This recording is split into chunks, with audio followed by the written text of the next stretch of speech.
আসসালামু আলাইকুম। আশা করছি সবাই অনেক বেশি ভালো আছেন। আপনারা অনেকেই আমাকে নক দেন যে গাছের কাটিং কোথায় পাওয়া যাবে, গাছের সঠিক পদ্ধতি কেমনে লাগানো যায়।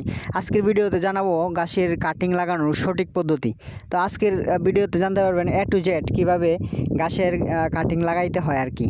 তো আবার অনেকে জিজ্ঞেস করে গাছে গাছ লাগানোর সঠিক সময়টা কখন। আসলে বর্ষাকালটা গাছ লাগানোর সর্বোত্তম সময়, এই কারণে যে শীতকালে গাছের কাটিং লাগাইলে পানি দিতে হয়। আর এই যে গাছের ইয়াগুলা দেখছেন, এটা আমার নেপিয়ার গাছের কাটিং ক্ষেত ছিল আর কি। তো এই জমিটা এখন আমরা ধান লাগাইয়া দিছি। এটা আরও 1 বছর আগের ক্ষেত ছিল। এখন আবার নতুন করে পাকচং এবং নেপিয়ার গাছ লাগাইছি, ছাগলের জন্য পাকচং গাছ লাগাইছি। তো ভালোভাবে চাষ দিয়ে নিছি জমিটা।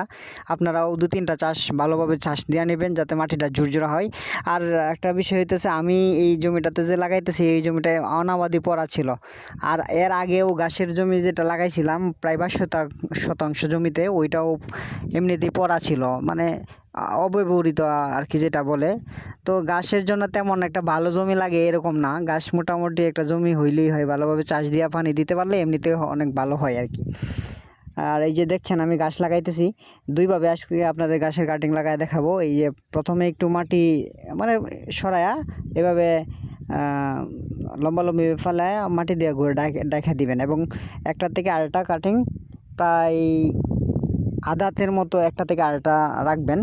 এই যে আমি আরেকটা আদাত দূরে লাগাইতেছি। এটা একটা পদ্ধতি, আরেকটা পদ্ধতি দেখাবো আপনাদের।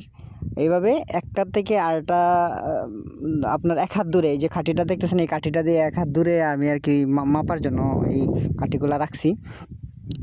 দেখা গেছে যে এই সুতা দিয়ে আপনারা এই করবেন, লাগানোর সময় সুতা দিয়া এই করলে লাইনটা সোজা হয় আর কি। এই কারণে আমি সুতা দিয়া আগে 2 দিকে সুতা দিয়া বেঁধে রাখছি যাতে লাইনটা আমার সোজা হয়, গাছগুলো সোজা থাকে। আরেকটা পদ্ধতি হইতেছে বিসমিল্লাহ এগ্রোর সাহেব ভাই, উনিও এইভাবে গাছটা লাগাই। এর আগে আমি এইভাবে কখনো লাগাইছি না, আমিও পরীক্ষামূলকভাবে লাগাইছি। এটা হইতেছে একটা খাড়াভাবে দিবেন, দেওয়ার পরে একটা গিট নিচে পুঁতে দিবেন মাটির নিচে, আর একটা উপরে থাকবে 45 ডিগ্রি অ্যাঙ্গেলে আর কি। তো দেখা গেছে একটার সাথে আরেকটা আড়াআড়িভাবে লাগাইতে হয় আর কি এই পদ্ধতিতে। আমি এর আগে এইভাবে লাগাইছি না, এবার ফার্স্ট এইভাবে লাগাইলাম। এই যে একটা দিলাম, দেওয়ার পরে আড়াআড়িভাবে আরেকটা আড়াআড়িভাবে ক্রস সিস্টেমে দেওয়া লাগে আর কি। তো ক্রস সিস্টেমে এভাবে এই যে দেখেন গাছগুলা কাটিংগুলা কত সুন্দর হয়ে গেছে।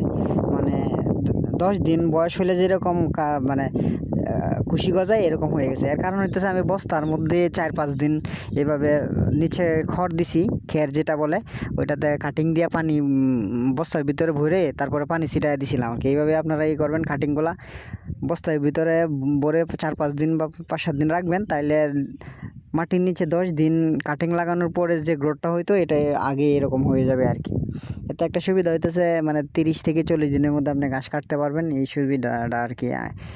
আর খুব দ্রুত বাড়বে আর কি, এই জন্য এটা করতে হয় আর কি। তো এইভাবে দেখেন আমি প্রায় এইবার ম্যাক্সিমাম কাটিংগুলা আড়াআড়িভাবে এইভাবে লাগাইছি।